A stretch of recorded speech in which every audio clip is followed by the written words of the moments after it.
It's Tuesday, October 15th, 2019, and I'm Dave Sobel. 3 things to know today. Gaming apps from the cloud in preview, the impact of the ban of Huawei in rural America, and Elizabeth Warren goads Facebook. This is the business of tech. Microsoft has started rolling out to testing a public preview of Project xCloud. The project, which is focused on delivering a full gaming experience from the cloud, is inviting users to preview games. The service will stream games such as Gears 5, Sea of Thieves, and Halo 5 to remote devices, including smartphones, requiring far less processor power on the endpoint. Google's Project Stadia launches November 19th in the same space, but has not released any hands-on capabilities for users to test. Why do we care? The cloud gaming wars are coming, and this technology could easily be extended to any application if required. Gaming, as discussed yesterday, is a massive business in itself, but it isn't hard to see how applications delivered in this manner could easily be mainstream. If gamers will do it, anyone will. The Washington Post has a profile on the effects of the May presidential executive order prohibiting the use of telecom equipment from high-risk entities subject to the jurisdiction of a foreign adversary. The order's intention seems to be targeted on the company Huawei. Last year, the FCC proposed blocking U.S. telecom and internet companies from receiving federal subsidies if they buy foreign equipment that poses a security threat.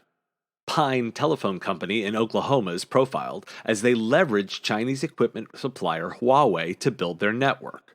The company spent $32 million to upgrade its network. Replacing the gear now would cost roughly $1 billion, according to the trade group Rural Wireless Association, and the company estimates it would take years and tens of millions of dollars to rip Huawei equipment from the more than 140 cell towers it's deployed on.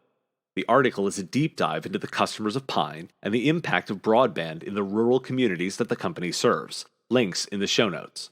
Why do we care? Policy discussions have taken up a lot of attention in the tech industry lately, and this is another, with one more today next up. As the industry continues to mature, and with every company having a technology element to their service delivery and that all-consuming digital transformation angle, what seems like abstract national problems quickly become local. Facebook back in the news with backlash to their changes in advertising policy. Facebook recently changed their policies around political advertising to allow candidates to lie in ads, and this week, the Elizabeth Warren campaign is challenging the company to take her on. From the New York Times, quote, "The Democratic presidential candidate bought a political ad on the social network this past week that purposefully includes false claims about Facebook's chief executive, Mark Zuckerberg, and President Trump to goad the social network to remove misinformation in political ads ahead of the 2020 presidential election." The ad, placed widely on Facebook beginning this Thursday, starts with Ms. Warren announcing breaking news. The ad then goes on to say that Facebook and Mr. Zuckerberg are backing the re-election of Trump.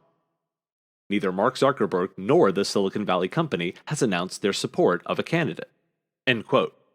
On Twitter, Warren specifically commented that the move is designed to see how far Facebook's policy goes. So why do we care? This is the latest move in political challenges to Facebook and online advertising. Big tech is certainly under fire, and it will be telling to see if Facebook commits here or backs down. Political ads make up less than 5% of Facebook's revenues, so it would be viable for them to walk away from this entirely, and are so choosing to take this on specifically. This story keeps developing. Today's episode was brought to you by the Killing It podcast. 3 experts, 3 topics, 30 minutes, and 1 focus on making money in IT. Catch the show on your favorite podcatcher or on mspradio.com. Thanks for listening to The Business of Tech. You can find us online at mspradio.com, in your favorite podcatcher, in your news flash for Amazon Alexa-enabled devices, or find episodes on Facebook, Twitter, and YouTube. Like what you hear? Share our Facebook, Twitter, and YouTube feeds to help grow the audience, and we'll see you tomorrow.